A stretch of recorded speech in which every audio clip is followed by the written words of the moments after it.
Uh, I have a question, sir. Like you said that we know that when we have that, say, lustful, an example, we have that lust, and we know that it's like animal. We are animal now. And you said this, we need not be an animal. I need not be animal. But the thing is, when we are in that situation, it is very difficult to get reminded of ourselves that we should not be an animal like that. Take an example of any negative feeling, not only lust, say anger, or being egoistic, or having any powerful negative feeling. When we have at that time, how to remind ourselves, how to be conscious and come out of that animalism? That is my question. That how to. You see, there is a pleasure that lust or anger or envy or hatred or possessiveness offer you. And there is another pleasure that is offered by the high stuff of life. It's just that the ego is not convinced that there is any pleasure at all in the higher things. Why is the ego not convinced? Because the ego has a history of deriving pleasure from all the lowly things. The child is born. Where does the child get its first pleasures from? From the Bhagavad Gita? No, it gets its first pleasures from skin to skin contact, from something very sensual, from something very bodily, right? So the ego is convinced of that dimension. In the sensory dimension, in the dimension of flesh, there indeed is pleasure, and I can experientially verify that. It is in my history. I know of that. Nobody need to come and convince me. Since the moment of my birth, I have derived pleasure from all the sensory things. The mother wants to put the baby to sleep. She need not tell the baby stories from Upanishads. She has to just hum some meaningless tune and pat the baby a little, and it sleeps off. So there is pleasure. And that pleasure is not coming from any higher domain. That pleasure is coming from something very basal. So the ego is convinced. Now the Bhagavad Gita comes into the picture. And someone says, well, there is higher pleasure in the Gita. Why must the ego believe that? The ego has derived pleasure only from food. From the bed, you can have a comfortable sleep. Or from sex. Or from other things, like snatching something away from somebody. There is pleasure there. The ego knows all of that. And now suddenly you are saying, no, you go to the Bhagavad Gita and there is higher pleasure there. Why should the ego believe you? So the ego needs to be given a taste. And that's a difficult thing to do. Because the ego already knows where to get its dose of pleasure from. So how to lure the ego away from that place?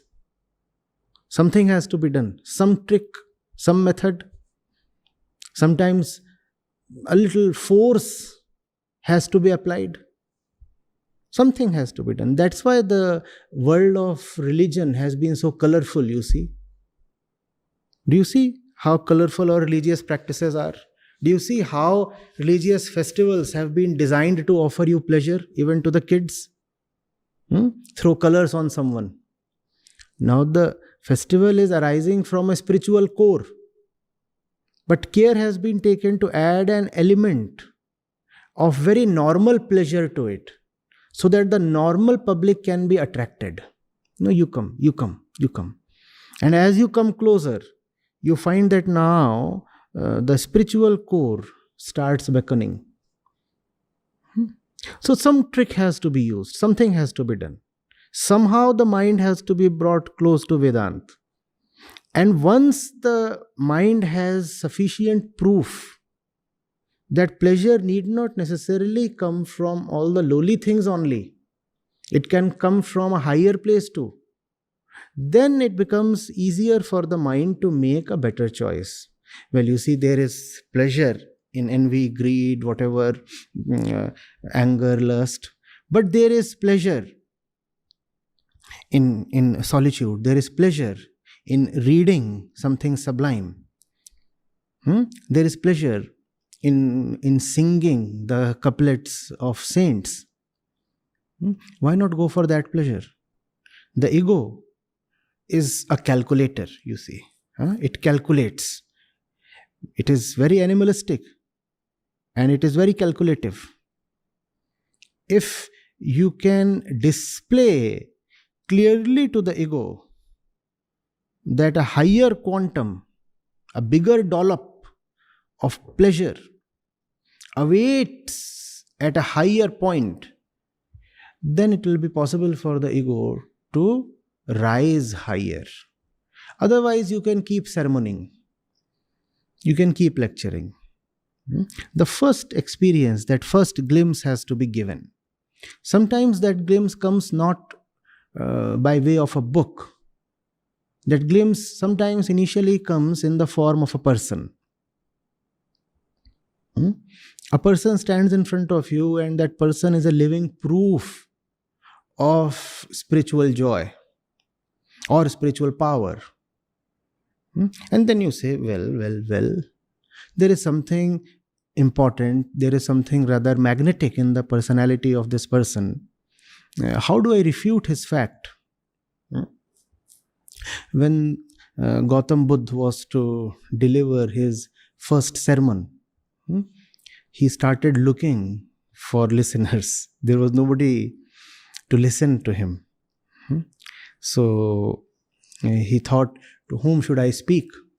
He thought of one person and started looking for him. It came out that the person had already died.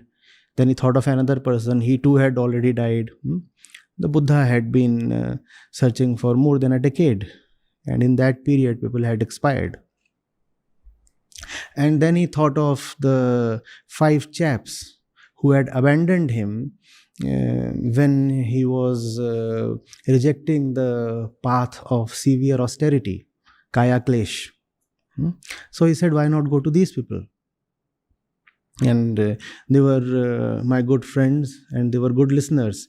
Just that they got very angry with me, because I rejected the doctrine of senseless austerity. So again, he tried to somehow locate them and found them, and he went to them, and when he was approaching them, they saw him coming. And they were angry with him because he had refuted their doctrine. So they thought among themselves, when he comes to us, we will not offer him any respect. We will not even talk to him. It is considered courteous to take the other's belongings. When he approaches, when a senior one approaches, then you go and you take his luggage, as we still do in India, don't we?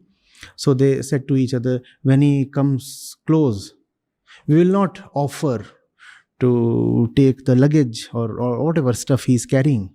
We will be very obviously disrespectful to him. We want to make a point loud and clear. But literature says that as the Buddha approached them, they forgot all that they had planned.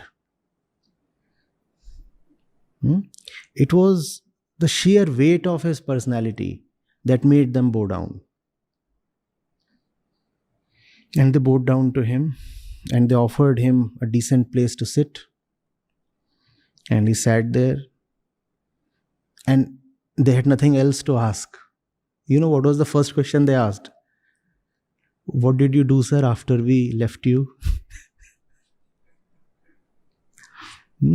So that's the childlike simplicity that an awakened personality can induce in you. It was induced simplicity. Getting? So there has to be a proof. Now those 5 got a proof. They said just by looking at this man, it becomes obvious that there is something of the truth within him. So now they opened up to listen to him. They said, please tell us. Please tell us. We want to listen to you. And he preached to them. And it was the first sermon. So, it's a long drawn statement I have made. But the point is, the short and simple point is, convince the ego of some higher happiness. And then you will find that the lower things do not remain relatively that attractive. Relatively. Right? To the body, the attraction of all the sensory things will remain because that's the way the body is configured. But something else, something higher in comparison will open up. And therefore you will lean towards the higher thing. And sir, one small doubt was there. Like, can you give some examples of like what are those highest things which we can remember at that time? See, there are pleasures that come from the world and there are pleasures that come from the truth.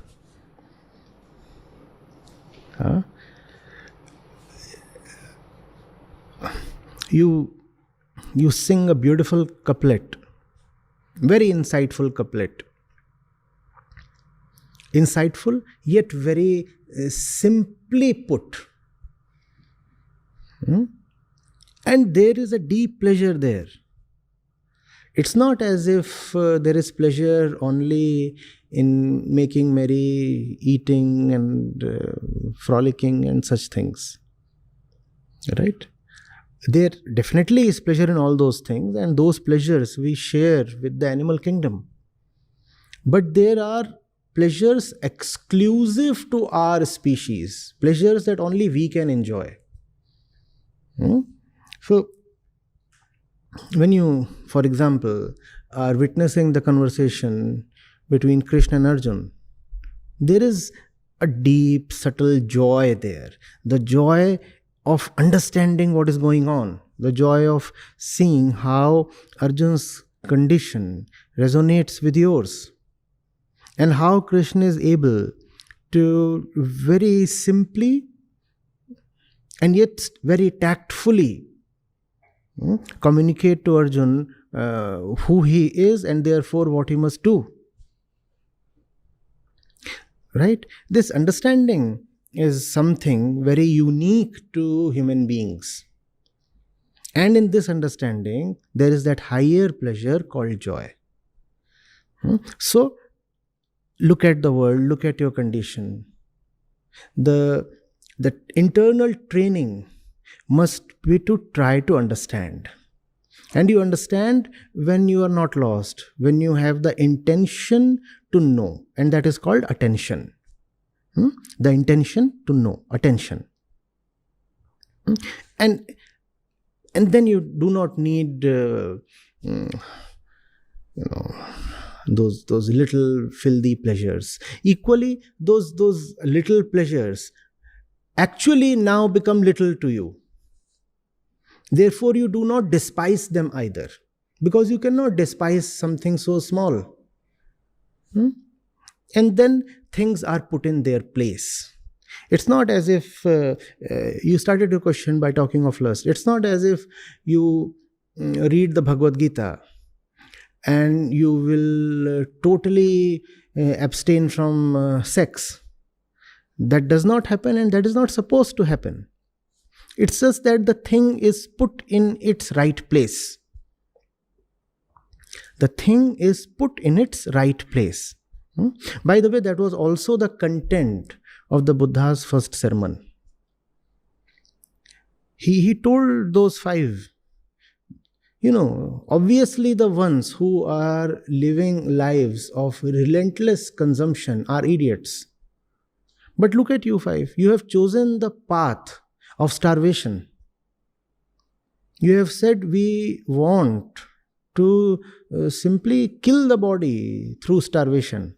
Now, even this is not proper. Everything has to be put in its right place. Those who are appeasing the body all the time are body minded. You too are body minded because you are hurting the body all the time. Are you getting it?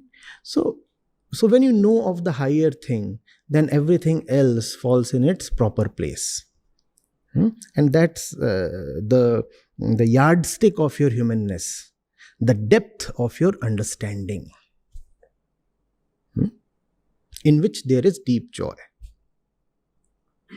Yeah. Thank you. Thank you.